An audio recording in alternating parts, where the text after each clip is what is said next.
मित्रों, मित्रता हमारे जीवन का एक अभिन्न अंग है।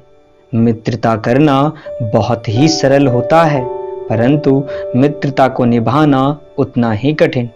आप अपने आप को बहुत भाग्यशाली समझिए अगर आपके पास एक सच्चा मित्र है। मित्रों, एक बार की बात है, भगवान बुद्ध अपने शिष्यों को एक दिन सच्ची मित्रता की कथा सुनाते हुए बोले।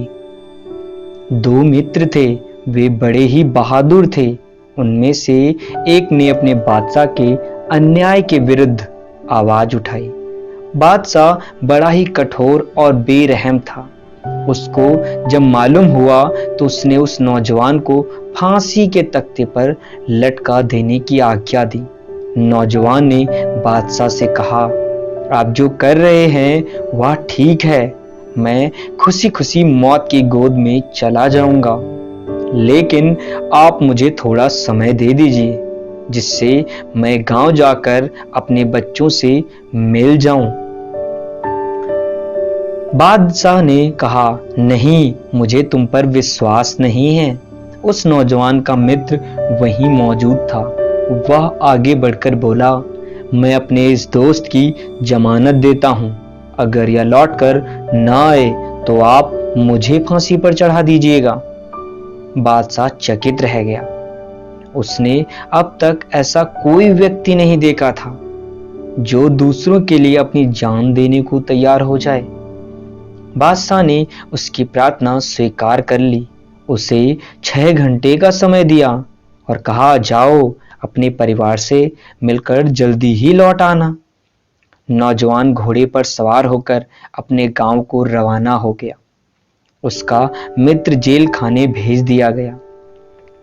नौजवान ने हिसाब लगाकर देखा कि वह 5 घंटे में लौट आएगा, लेकिन बच्चों से मिलकर जब वह वापस आ रहा था, उसका घोड़ा ठोकर खाकर गिर गया और फिर उठा ही नहीं।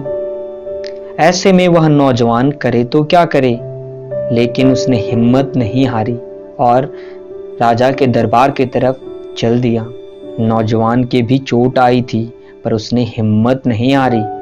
उसे लगा, मुझे कैसे न कैसे पहुंचना ही पड़ेगा, नहीं तो मेरे मित्र को फांसी पर लटकवा दिया जाएगा। 6 घंटे बीते और वह नौजवान नहीं लौटा तो उसका मित्र बड़ा खुश हुआ। आखिर इससे बढ़कर क्या बात होगी कि मित्र मित्र के काम आ जाए। वह भगवान से प्रार्थना करने लगा कि उसका मित्र ना लौटे। जिस समय मित्र को फांसी के तख्ते पर ले जाया जा रहा था तो वह नौजवान वहां आ पहुंचा। उसने मित्र से कहा, लो, मैं आ गया, अब तुम घर जा सकते हो, मुझे विदा दो। मित्र बोला, यह नहीं हो सकता, तुम्हारी मियाद पूरी हो गई है। नौजवान ने कहा, यह तुम क्या कहते हो, सजा तो मुझे मिली है।